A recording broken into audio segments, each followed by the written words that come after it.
What does the third level refer to? The third level at the Grand Central Station of New York does not really exist. The third level है grand central station का New York का, वाकई में वह अस्तित्व नहीं रखता है, वह मौजूद नहीं होता है। There are only two levels at the station, station पर केवल दो तल हैं। The third level is a product of Charlie's imagination, जो तृतीय तल है वह चार्ली की इमेजिनेशन का उत्पाद है, उपज है। He finds it as a place where he can escape from the modern world of insecurity and fear. वह इस स्थान को ऐसे ढूंढता है कि वह आधुनिक जो संसार है, जो असुरक्षा और डर से भरा हुआ है, उससे वह बचकर निकल सकता है, ऐसा उसको लगता है। What is a first day cover? First day cover क्या है? When a new stamp is issued, जब एक नई स्टैम्प को जारी किया जाता है। The stamp collectors buy some of them, तो उनमें से कुछ को जो स्टैम्प कलेक्टर होते हैं वो परचेज करते हैं। They use them to mail envelope to themselves on the first day of the sale, बिक्री के पहले दिन वे स्वयं को उनके माध्यम से वे पत्र भेजते हैं। द एनवेलप इज़ कॉल्ड, जो लिफाफा है उसी को फर्स्ट डे कवर कहा जाता है। समरी ऑफ द स्टोरी समझते हैं। There is a story of modern man's fear and insecurity, आधुनिक जो मनुष्य है उसके डर और असुरक्षा की यह कहानी है। The world has become such a tense place, एक तनाव वाली जगह बन चुकी है ये संसार। That people tend to escape from it, कि लोग बचकर निकलने के लिए प्रवृत्त हैं, लालायित हैं, अग्रसर होते हैं बचकर निकलने के लिए। They want to live in the world that existed much before two world wars, यानी वे एक ऐसे संसार में रहना चाहते हैं जो दो महायुद्धों के पहले एग्जिस्ट करता था। The narrator of the story Charlie once find himself in the world, जो नरेटर है कहानी का, जो वर्णन करता है चार्ली, वह खुद को एक ऐसे संसार में पाता है दैट एग्जिस्टेड इन 1894, जिसका वजूद था 1894 में। He comes out with the intention of getting, वह आता है इस इरादे से, of getting old style currency, प्राप्त करके पुराने शैली की या पुराने ज़माने की जो मुद्रा है उसका। But he never finds the place again, लेकिन उसे वह स्थान दोबारा नहीं मिलता है। Then his psychiatrist friend Sam Weiner suddenly disappears, वो अचानक से गायब हो जाता है, उसका जो साइकेट्रिस्ट फ्रेंड होता है। Charlie gets a letter from him, Charlie को उसका एक पत्र मिलता है। The letter informs that Sam is in the world of that existed in 1894 की, सैम है वह उस संसार में है 1894 वाले में। The temptation to escape from so strong, और उसके बच के निकलने की जो टेम्पटेशन है वो बहुत ज़्यादा स्ट्रॉन्ग हो जाती है। That even a psychiatrist fell victim to it, की जो साइकेट्रिस्ट होता है वह खुद भी इसका शिकार बन जाता है। He found himself in the imaginary place, imaginary world of peace, में खुद को एक जो शांति का संसार होता है जो काल्पनिक है उसमें अपने आप को पाता है। उसके बाद में टाइगर किंग से है, कौन होता है टाइगर किंग और उसे ये नाम कैसे मिलता है, देखिए। The tiger king is the king of Pratibandhapuram, Pratibandhapuram का राजा होता है टाइगर किंग, व्याघ्र राजा। At the time of his birth, उसके जन्म के समय जो रॉयल एस्ट्रोलजर्स होते हैं उन्होंने predicted his death to be caused by a tiger, उसके मृत्यु की भविष्यवाणी की थी कि उसका कारण एक बाघ होगा। व्हेन ही ग्रोज अप, जब वह वयस्क हो जाता है, बड़ा हो जाता है, ही हंट्स 99 टाइगर्स, वह शिकार करता है 99 बाघों का। For killing so many tigers, इतने बाघों का शिकार करने के कारण ही उसे नाम मिलता है tiger king. What will the Maharaja do to find the required number of tigers to kill, चाही गई जो वांछित जो संख्या है टाइगर की शिकार करने के लिए, तो क्या करते हैं राजा उसको प्राप्त करने के लिए। The Maharaja has hunted all the tigers found within his state, अपने राज्य में जो मिले हुए, पाए हुए, खोए हुए जो टाइगर्स थे उनका शिकार तो वह कर चुके हैं।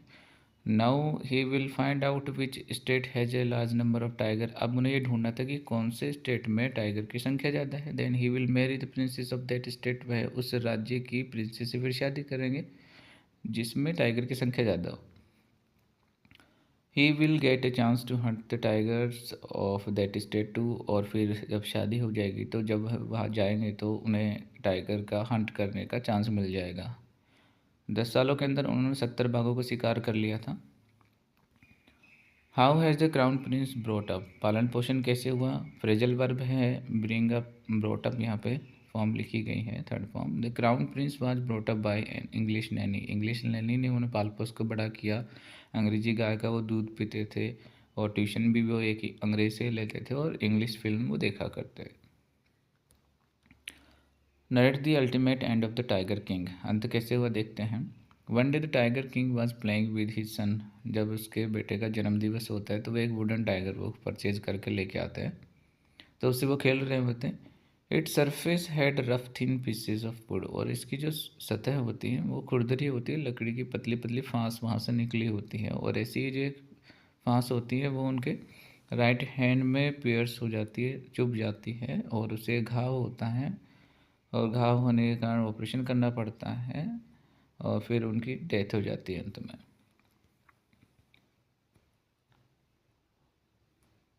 समरी ऑफ द स्टोरी देखिए, the tiger king is a story of a brave and obstinate king. Brave तो आप जानते हैं, ऑब्स्टिनेट का मतलब होता है जिद्दी राजा, है ना, उसकी एक कहानी है। It was predicted eight the time of that A tiger would cause his death, जन्म के समय भविष्यवाणी की कि उनकी मृत्यु का कारण एक टाइगर होगा। So he decided to kill all the tiger, सभी बाघों को मारने का उन्होंने निश्चय किया होता है। He killed so many tigers with great cruelty, भयंकर तरीके से, निर्दयी तरीके से अपन कहें, उन्होंने बहुत सारे बाघों का शिकार कर लिया।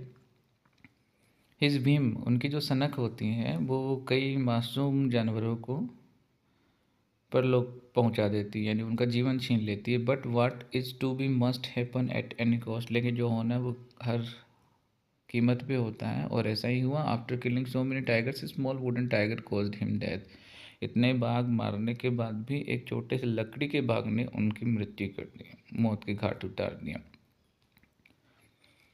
Thus came the painful end of the heartless king, हृदयविहीन पत्थर दिल जो राजा है उसका एक दुखदाई अंत होता है। Who had no sympathy for wildlife, wild life वन्य जीवन के लिए जिसके दिल में कोई सहानुभूति नहीं थी। उसके बाद में the journey to the end of the earth important है। अंटार्कटिका एक प्लेस है जाने के लिए, पृथ्वी का प्रेजेंट पास्ट और फ्यूचर समझने के लिए। क्यों भाई, तो समझते हैं। The world geological history is trapped in Antarctica, जो जियोलॉजिकल हिस्ट्री है वो अंटार्कटिका में ट्रैप्ड है। यहाँ हम पृथ्वी के पास्ट का अध्ययन कर सकते हैं। जो 90% अर्थ की जो टोटल आइस है वो यहाँ पे स्टोर है, भंडारित है। नो ट्रीज, कोई यहाँ पे पेड़ नहीं है, बिल्डिंग्स नहीं है, और ना ही कोई ह्यूमन मार्कर्स यहाँ पे हैं। Here we see glaciers melting and ice caps falling, यहाँ देख सकते हैं हम ग्लेशियर को मेल्ट होते हुए, पिघलते हुए, आइस कैप को ढहते हुए देख सकते हैं। We can see them being damaged, हम देख सकते हैं कि उन्हें किस तरह से डैमेज हुआ है ग्लोबल वार्मिंग की वजह से। Antarctica once the end of the world if the west Antarctica ice sheet melts entirely, यदि वेस्ट अंटार्कटिका की जो आइस शीट है वो मेल्ट होती है पूरी तरह से। And the gulf stream ocean current is stopped, और जो गल्फ स्ट्रीम जो समुद्री जलधारा है यदि वो रुकती है। thus Antarctica is the perfect place to go to understand the earth's present past and future. Author ने वहाँ पे ट्रेवल कैसे किया तो देखते हैं। The author travelled to Antarctica ने Russian research vessel Akademik Shokalskiy, इस रशियन रिसर्च जो वेसल होता है, समुद्री जहाज होता है, एकेडमिक सोकाल्स्की नाम होता है, तो उससे वो यात्रा करती है। सी ट्रेवल्ड ओवर 100 आवर्स, 100 आवर्स तक उन्होंने सफ़र किया। कैसे? एक गाड़ी से, एरोप्लेन से और एक शिप से। कहाँ पहुँचने के लिए? अंटार्कटिका पहुँचने के लिए। यह भी इंपॉर्टेंट क्वेश्चन है। What was students on ice, क्या प्रोग्राम रहता है देखिए। Students on ice was a program that aimed at taking high school student to the end of the world, high school के जो स्टूडेंट हैं उनको संसार के उस छोर पर ले जाना इसका उद्देश्य है। This program was headed by Canadian Geoff Green, और इसके जो हेड होते हैं वो होते हैं कनाडा के जॉफ ग्रीन होते हैं। It aimed at providing the student with inspiring educational opportunities, प्रेरित करने वाले शैक्षणिक जो अवसर हैं वो प्रदान करना इसका उद्देश्य होता है। This would help them foster in new understanding, और यह मदद करेगा एक नई समझ को पालने पोसने में। And respect for the earth, ताकि हम पृथ्वी के प्रति जो रिस्पेक्ट है वो बना सके। उसके बाद में है what does the author mean by the journey to the end of the earth, describe this journey देखिए, हर journey begin 13.09 degree north of the equator in Madras. यहाँ से शुरू होती है 13.09 से, जो इक्वेटर है, जो भूमध्य रेखा है, वहाँ उसके ठीक उत्तर में मद्रास से। और उन्होंने 9 टाइम जोन को क्रॉस किया, 6 चेक पॉइंट को क्रॉस किया, 3 बॉडीज ऑफ वाटर को क्रॉस किया और 3 इकोस्फीयर्स को उन्होंने क्रॉस किया होता है, और बाकी हम पढ़ चुके हैं। फाइटोप्लैंक्टन क्या है, in what way are they useful. देखिए, the depletion of the ozone layer will adversely affect the life of phytoplankton. ये जो ओजोन परत का विघटन है वो बुरी तरह से प्रभावित करता है किसके जीवन को, फाइटोप्लैंक्टन को। स्मॉल सी प्लांट्स होते हैं, सिंगल सेड सी प्लांट्स होते हैं, जो सूर्य की प्रकाश की उपस्थिति में भोजन बनाते हैं खुद के लिए। दे यूज CO2, वो CO2 का कहने का मतलब कार्बन डाइऑक्साइड गैस का यूज़ करते हैं, एंड गिव आउट ऑक्सीजन, और क्या छोड़ते हैं, ऑक्सीजन छोड़ते हैं। They also maintain the food chain of the entire southern ocean. जो सदर्न ओशन है उसकी फूड चेन को वो बनाए रखते हैं। Depletion of the ozone layer will raise the global temperature. यदि ओजोन परत में विघटन होता है तो ग्लोबल टेम्परेचर, वैश्विक तापक्रम में वृद्धि होती है। After the melting of the ice sheets, जो आइस शीट, बर्फ़ की जो शीट है वो यदि पिघलती हैं तो वाटर लेवल समुद्र का, ओशन का, वो इंक्रीज होगा और मानवता को खतरा पैदा होगा। तो यही समरी इसकी है। This story describe the author's journey to the Antarctica. Antarctica is the coldest, सबसे ठंडा, ड्राई, सबसे शुष्क और सबसे हवादार महाद्वीप है संसार में। First the author talks about it's history. सबसे पहले इसके इतिहास के बारे में बात करते हैं। दी वर्ल्ड्स जियोलॉजिकल हिस्ट्री अपन पढ़ चुके हैं ऊपर, काफ़ी इम्पोर्टेंट है ये समरी, एक बार आप धीरे धीरे पढ़ सकते हैं इसको।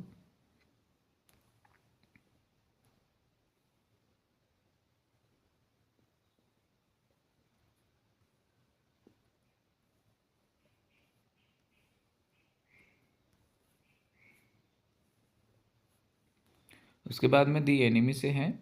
वाट instructions did doctor Sadao give to the American soldier before leaving his house. अपना घर छोड़ने से पहले डॉक्टर सदाव ने उस अमेरिकन सोल्जर को क्या क्या निर्देश दिए, देखिए। Doctor सदाव arranged for a strong boat, एक मजबूत नाव उसके लिए व्यवस्था करते हैं उसकी, और उसे इंस्ट्रक्ट देते हैं, दिशा निर्देश देते हैं। To sail to a particular island in the sea, विशेष आइलैंड पे जाने के लिए उसको कहते हैं, और उसे सलाह देते हैं कि वो वहाँ पे रहे जब तक उसे क्या नहीं मिल जाए, कोरियन फिशिंग बोट नहीं मिल जाए। He told him to signal to flashers at the time of sunset if he ran out of food। यदि भोजन की समाप्ति हो जाती है तो जो सूर्यास्त हो रहा होता है उस समय उसको 2 बार क्या कहता है, फ्लैश करना होता है, ताकि वो समझ जाए, है ना। भोजन की, पानी की व्यवस्था करके उसके लिए भेजते हैं वो। Describe Sadao as a true doctor. Doctor Sadao न केवल अच्छे डॉक्टर थे बल्कि एक अच्छे मानव भी थे, मनुष्य भी थे। He has good knowledge of medicine surgery, medicine और सर्जरी में अच्छा उनको नॉलेज रहता है। His house was built on A spot of Japanese को, जापान के तट के किनारे उनका घर होता है। और जो घर होता है वो एक नैरो बीच के पास होता है, जहाँ पे जो किनारा होता है, आउटलाइन जो किनारा है वहाँ पे झुके हुए किसके पेड़ होते हैं, चीड़ के पेड़ होते हैं। उसे ये भी याद है कि he has been train to save lives against all odds, किसी भी विषम परिस्थिति में उसको ये शिक्षा दी, सॉरी ट्रेनिंग, प्रशिक्षण दिया जाता है कि उसे अपने जो पेशेंट होते हैं उनकी जान बचानी होती है, क्योंकि डॉक्टर हैं, डॉक्टर का पहला फ़र्ज़ यही होता है। As a good human being his heart is full of sympathy for all, सभी के लिए उसके दिल में क्या होती है, सहानुभूति होती है, क्योंकि वो एक अच्छे इंसान होते हैं। Saving lives is his religion, धर्म जीवन बचाना ही उनका धर्म है। That's why he saves the life of a soldier who becomes to his enemy country, इसीलिए वो एक सोल्जर की जीवन बचाते हैं, भले ही वो एनिमी कंट्री का हो, अमेरिका का हो। He is also a loving husband, एक लविंग हस्बैंड है, एन ओबीडियंट सन, आज्ञाकारी पुत्र भी वो है। खाना का कैरेक्टर्स के देखते हैं। डॉक्टर सदाव की वाइफ होती है जो इस कहानी के हीरो है, नायक है। She is a loving wife, एक लविंग वाइफ है, मदर है। She comes before us as a good human being, वो भी एक अच्छी मनुष्य है, अच्छी इंसान है। She has a sympathetic heart, उसका भी एक सहानुभूति वाला हृदय होता है, यानी हृदय में सहानुभूति होती है। Seeing a wounded man at her door stop she feels pity for him. एक घायल आदमी को अपने दरवाजे पे देख कर उसको उसके लिए दया महसूस होती है। She joins her husband decision to give shelter to a wounded enemy. और वह अपने हस्बैंड के डिसीजन को स्वीकार करती है और कि एक घायल एनिमी को अपने घर में वो पनाह देते हैं। Being a woman of weak heart, कमजोर हृदय भी उसका होता है। She helps her husband during the operation of the wounded enemy soldier.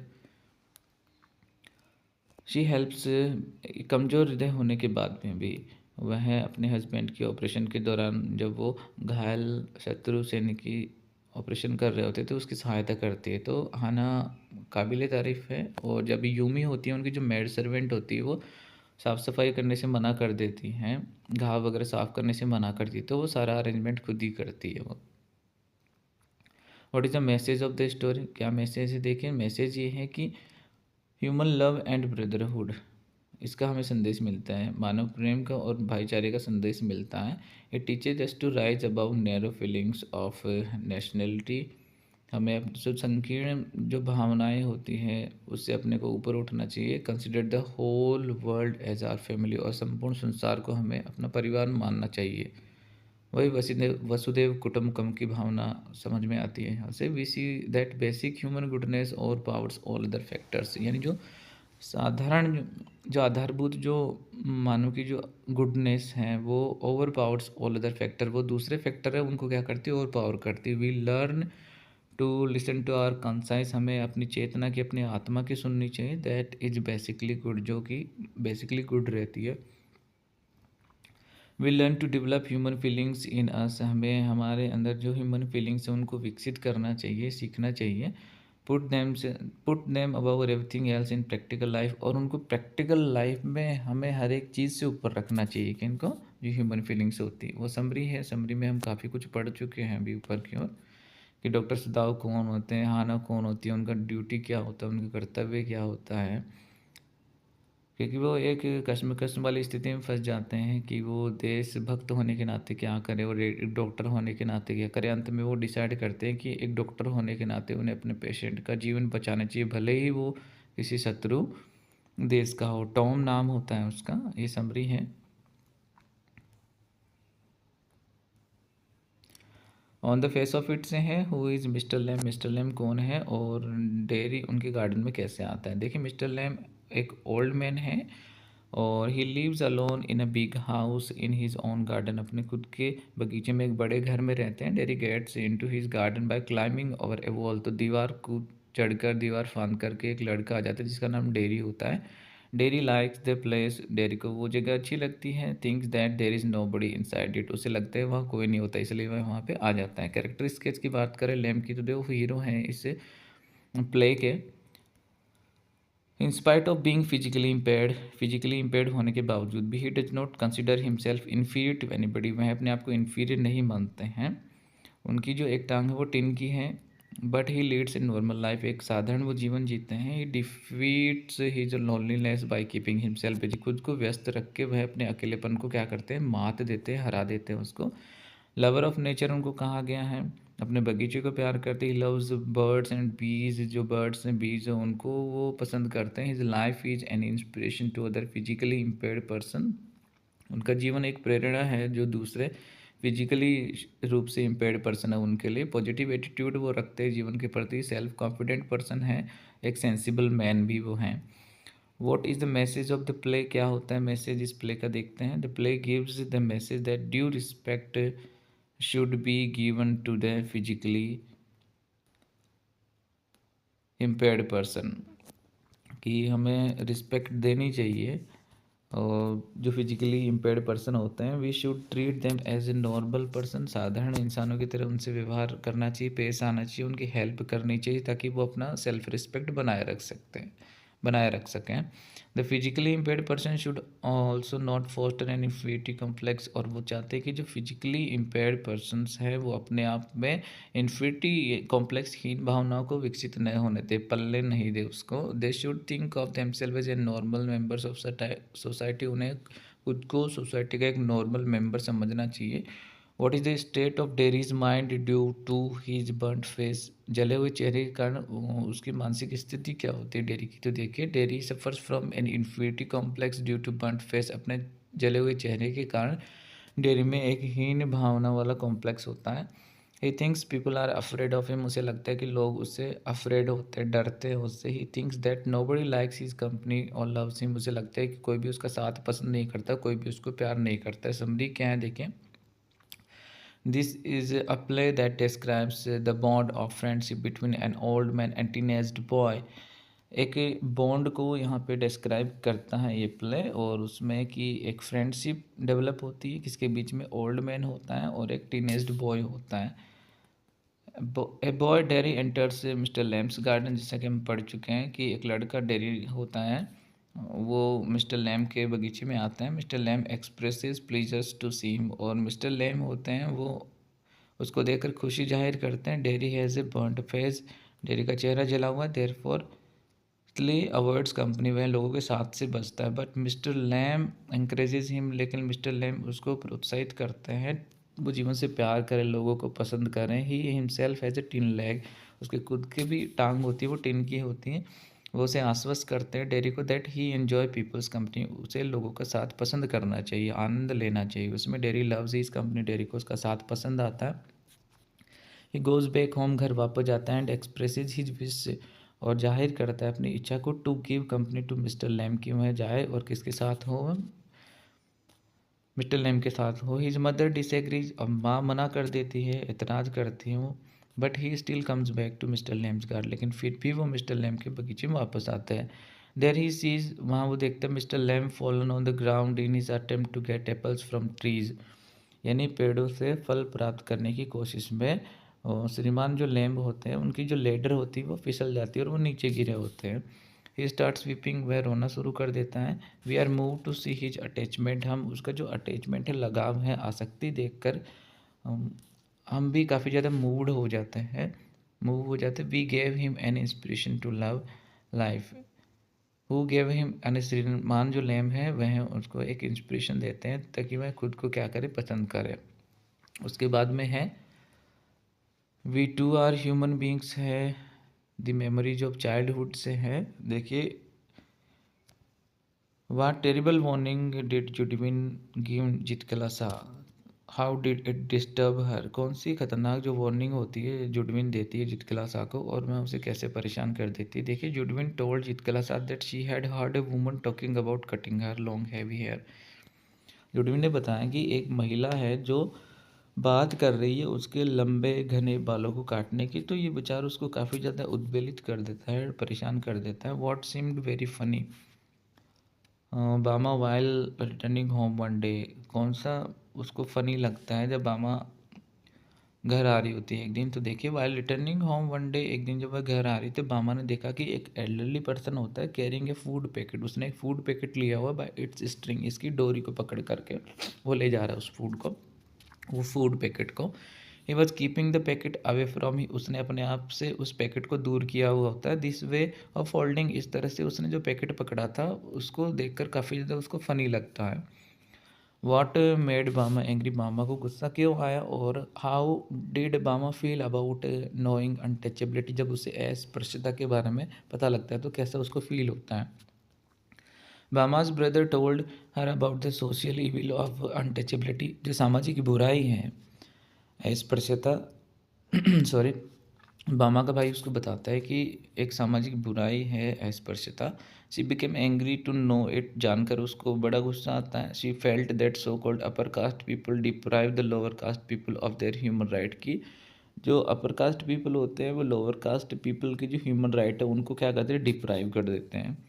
Why did mama stroll in the market instead of hurrying back home. घर आने की जल्दी के बजाय जो मामा होती है वो वहाँ पे टहलने लगती है मार्केट में। तो क्या क्या दृश्य उसने देखे होते जो उसको बड़े आनंद देते। तो देखते हैं कौन कौन से दृश्य देखे। लाइक ए डांसिंग मंकी उसने देखा। Snake with which the snake charmer kept in box. एक स्नैक देखा जो स्नैक चार्मर सपेरा होता है उसने अपने पिटारे में रखा होता है, बॉक्स में रखा होता है। एक साइकिलिस्ट उसने देखा जो 3 दिनों से बाइक से नहीं उतरा है। Other activities like Pongal offering, वहाँ पे जो मारिया माता टेम्पल होता है उसके सामने जो ऑफरिंग होती है, प्रसादी वगैरह होती है, वो वहाँ पे पक रही होती हैं। और जो स्ट्रीट लाइट्स है वो changing colours violet to blue ऐसा करके उसमें सीन आता है एक। ऑल टेम्पटेड, हर ये सारी चीज़ उसको क्या करती हैं, टेम्पटेशन क्रिएट करती है उसमें, और काफ़ी मंत्रमुग्ध हो जाती है, वो वशीभूत हो जाती है और ऐसा लगता है उसके पाँव वहीं रुक गए हो, और वह बड़ा आनंद करती है, इसलिए वो घर पहुँचने में लेट हो जाती है। Discuss the title we too are human beings, title के बारे में बात करें तो ये refer to the plight of the people so called lower caste, यानी जो लोअर कास्ट पीपल हैं, कहने का मतलब उनकी प्लाइट पे ये बताया गया है। द टाइटल अर्ज upon the upper caste people do not snatch the human rights of lower caste people, की जो अपर कास्ट पीपल है उनको जो लोअर कास्ट पीपल के जो ह्यूमन राइट्स हैं उनको स्नैच नहीं करना चाहिए, नहीं छीनना चाहिए, ये समरी है। This lesson presents autobiographical episodes, आत्मकथात्मक यहाँ पे जो एपिसोड हैं दो महिलाओं के जीवन के हैं। फर्स्ट अकाउंट इज नेटिव, पहला जो अकाउंट है, पहला जो वर्णन है वो है एक इंडियन नेटिव गर्ल है अमेरिका में, उसका है। She faces American culture being imposed, उसे लगता है कि जो अमेरिकन कल्चर है वो उसके ऊपर थोपा गया है, यानी दूसरी कम्युनिटी से जो वहाँ पे रहती है उनके ऊपर थोपा जाता है, वो लाद दिया जाता है। इन हर ओन कल्चर, उसके खुद के कल्चर में, own cowards keep single hair, जो कावर्ड्स होते हैं उनके बाल छोटे छोटे होते हैं। But in America her long and heavy hair is forcibly single, लेकिन अमेरिका में ज़बरदस्ती उसके बाल काट कर छोटे कर दिए जाते हैं। She resents in her own child like way by sleeping away from the scene and kicking, scratching यहाँ पे लिखा हुआ है, स्क्रैपिंग हो गया यहाँ पे। और वह किस तरह से विरोध करती हैं, ऑब्जेक्शन करती है एक बच्चों की तरह, और लात मार के स्क्रैच करके ऐसे। The other account is of a girl from A so called lower cast in India, Bharat से ही है। दूसरा जो अकाउंट है, दूसरी जो कहानी है वो लोअर कास्ट की है, बाबा की यहाँ पे है। She is an elderly person of our caste being insulted landlord, की जो एक एल्डरली पर्सन है उन्हीं की कास्ट का, कि कैसे एक जो लैंडलॉर्ड होता है वो उनकी इंसल्ट कर देता है। Her brother tells her about the social inequality, सामाजिक जो असमानता है उसका भाई उसको बताता है। Faced by the people of the lower caste, और ये चीज़ें फेस की जाती हैं लोअर कास्ट पीपल के द्वारा ही। Encourage her to study hard, भाई उसको बताता है कि उसको मेहनत करनी चाहिए, कठिन मेहनत करनी चाहिए ताकि वो सोशल पोजीशन को प्राप्त कर सके। शी डज सो, वह ऐसा करती है, फील्स बेटर, उसको काफ़ी अच्छा लगता है।